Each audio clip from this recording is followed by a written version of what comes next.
নমস্কার বন্ধুরা, আমি আলপনা সিম্পলের টেস্টিতে আপনাদের সবাইকে স্বাগত। আজকের আমি শেয়ার করব তাল ফুলুরির রেসিপি বা তালের বড়ার রেসিপি। আর কয়দিন মাত্র বাকি আছে জন্মাষ্টমী, আর জন্মাষ্টমীর দিনে তালের বড়া হবে না তা কখনো হয়? আজকের জন্মাষ্টমী স্পেশাল তালের বড়া বানাবার জন্য এখানে নিয়ে নিয়েছি একটি পাত্র, তার মধ্যে দিয়ে দেব সুজি। এখানে আমি হাফ কাপ সুজি দিয়ে বানাবো। হাফ কাপ সুজি দিয়েছি, তার সাথে যোগ করব চালের গুঁড়ো হাফ কাপ, আর সঙ্গে যোগ করব ময়দা 1 কাপ। তো এই উপকরণগুলো আপনারা কম বেশি করে নিতে পারেন, কোনো অসুবিধা নেই। নারকেল কোড়া দিয়ে দেব 3 টেবিল চামচ। আপনারা চাইলে নারকেল কোড়া আরও একটু বেশি দিতে পারেন, কোনো অসুবিধা নেই, খেতে বেশ ভালো লাগবে। এখানে তালের পাল্প নিয়েছি 1 কাপ, প্রথমে আমরা দিয়ে দেব, তারপরে আমাদের প্রয়োজন মতো তালের পাল্প নিয়ে নিতে হবে। তালের পাল্পটা ভালো করে কাঁচিয়ে নিয়েছি। এখন দিয়ে দেব লবণ, অল্প একটু লবণ দিয়ে দেব, আর চিনি দিয়ে দেব 4 টেবিল চামচ। চিনিটা আপনারা আপনাদের পছন্দ মতো দেবেন, যেমনটা মিষ্টি খেতে চাইবেন তেমনটা চিনি দিয়ে দেবেন। এখন যোগ করব গুঁড়ো দুধ। তো দেখুন, এখানে গুঁড়ো দুধ আমি দিয়েছি 2 চামচ মতো, 2 টেবিল চামচ গুঁড়ো দুধ দিয়েছি। আপনারা চাইলে আরও বেশিও দিতে পারেন। এখানে মৌরি দিয়ে দেব হাফ চা চামচ মতো। আপনাদের যদি মৌরি পছন্দ না হয় নাও দিতে পারেন। সব কিছু দিয়ে খুব ভালো করে মিশিয়ে নেব। একবার এইভাবে মিশিয়ে নেবার পরে আমাদের কতটা তালের পাল্প লাগবে সেটা আমরা পরে দেখে নেব। তো দেখুন বন্ধুরা, এখন এইভাবে মিশিয়ে নিয়েছি। এখন আমরা বাকি আরও 1 কাপ তালের পাল্প দিয়ে দিলাম। যদি আমাদের এই 2 কাপ তালের পাল্পে যদি নাও হয়, আরও তালের পাল্প থাকলে দিয়ে দেবেন। আর তা নইলে কি হবে, আমাদের লিকুইড দুধ বা জল দিয়ে পুরো ব্যাটারটাকে তৈরি করে নিতে হবে। তো দেখুন বন্ধুরা, এখন খুব ভালো করে মিশিয়ে নিচ্ছি। এইভাবে মেশাতে মেশাতে চিনিটাও গলে যাবে, আর খুব সুন্দরভাবে ব্যাটারটা তৈরি হবে। আর খুব ভালো করে কিন্তু ফেটিয়ে নিতে হবে। যত ভালো করে আমরা ফেটিয়ে নেব তত কিন্তু ভালো পিঠা তৈরি হবে, ফ্লাফি তৈরি হবে। আমি এখানে অল্প একটু জল দিলাম, 1/4 কাপ মতো জল দিয়েছি। সব কিছু দিয়ে খুব ভালো করে আরও একবার মেখে নেব। ভালো করে মেখে নেবার পরে আমাদের কিন্তু রেস্টে রাখতে হবে মিনিমাম 30 মিনিট, আর ম্যাক্সিমাম 1 ঘন্টা রাখলেই হবে।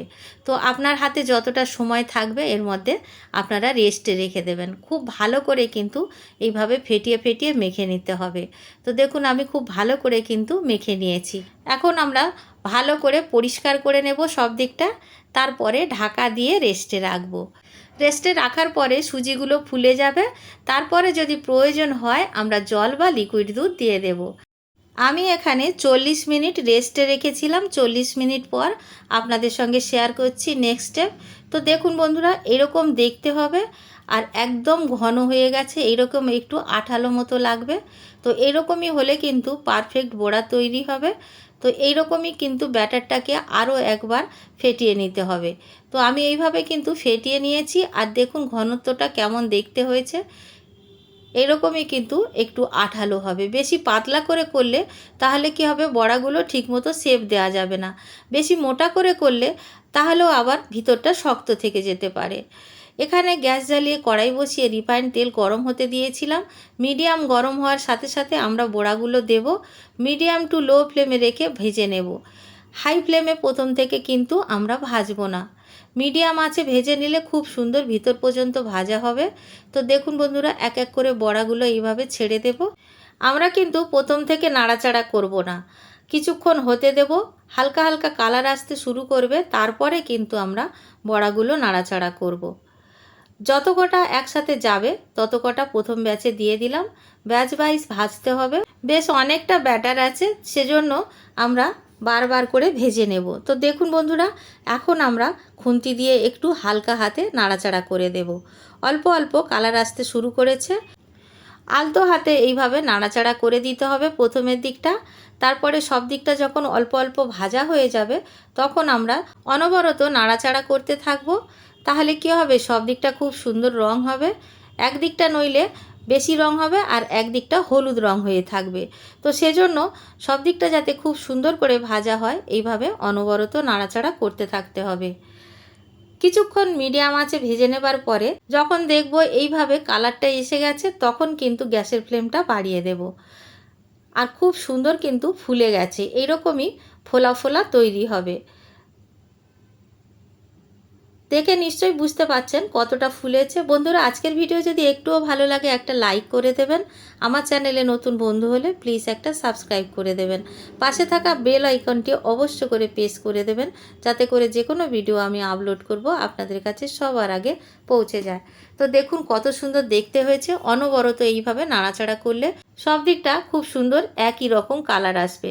তো দেখুন বন্ধুরা, নাড়াচাড়া করতে করতে আমি প্রথম ব্যাচটা ভেজে নিয়েছি।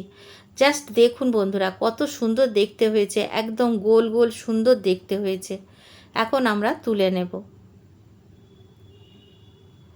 তুলে নিয়ে ভালো করে তেলটাকে ঝরিয়ে নিতে হবে।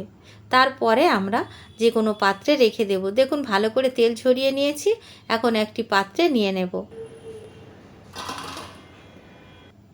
একইভাবে আমরা সেকেন্ড ব্যাচটিও ভেজে নেব বা থার্ড ব্যাচও ভেজে নেব। যত কটা ব্যাচে আমাদের লাগবে ভেজে নিতে হবে। আর বন্ধুরা, এই পিঠা বা বড়াগুলো একটু বেশি করে করতে হবে। অল্প অল্প করলে কিন্তু মন ভরে না, প্রত্যেকে একটু বেশি বেশি খেতে চায়। কথা বলতে বলতে সেকেন্ড ব্যাচটাও কিন্তু ভেজে নিয়েছি। একইভাবে আমরা সেকেন্ড ব্যাচটাও তুলে নিচ্ছি। জন্মাষ্টমীর দিনে অবশ্য করে এইরকমইভাবে একবার বানিয়ে দেখবেন। প্রত্যেক বছর তো এক এক রকম করে আপনারা নিশ্চয়ই বানিয়ে গোপাল ঠাকুরকে ভোগ দেন। একবার এইভাবে বানিয়ে ভোগ দেবেন, দেখবেন গোপাল ঠাকুরের খুব পছন্দ হবে। আর বন্ধুরা, আমার চ্যানেলে কিন্তু গোপাল ঠাকুরের ভোগের জন্য কেকের রেসিপি আপলোড করা আছে। আপনারা যদি কেক দিতে চান গোপাল ঠাকুরকে, নিরামিষ তালের কেক, আপনারা আমার ওই ভিডিওটি অবশ্য করে দেখে নেবেন। জন্মাষ্টমী স্পেশাল তালের কেকের রেসিপি, সম্পূর্ণ নিরামিষ। এখন দেখুন কতটা সফট হয়েছে বড়াগুলো। আর বড়াগুলো আমি ভেঙে ভেঙে আপনাদের দেখাবো ভিতরটা কতটা ফ্লাফি হয়েছে। দেখুন আমি আরও একটি ভেঙে আপনাদের দেখাচ্ছি। এই রকমই দেখতে হবে, বাইরেটা মুচমুচে, ভিতরটা একেবারে সফট। বাড়িতে বানাবেন, কেমন লাগলো কমেন্ট করে জানাবেন। রেসিপি যদি ভালো লাগে একটা লাইক করে দেবেন। আমার চ্যানেলে নতুন বন্ধু হলে সাবস্ক্রাইব করতে ভুলবেন না যেন। আজকের এই পর্যন্ত, দেখা হবে পরের ভিডিও নতুন কোনো রেসিপির সঙ্গে। সুস্থ থাকবেন, ধন্যবাদ, নমস্কার।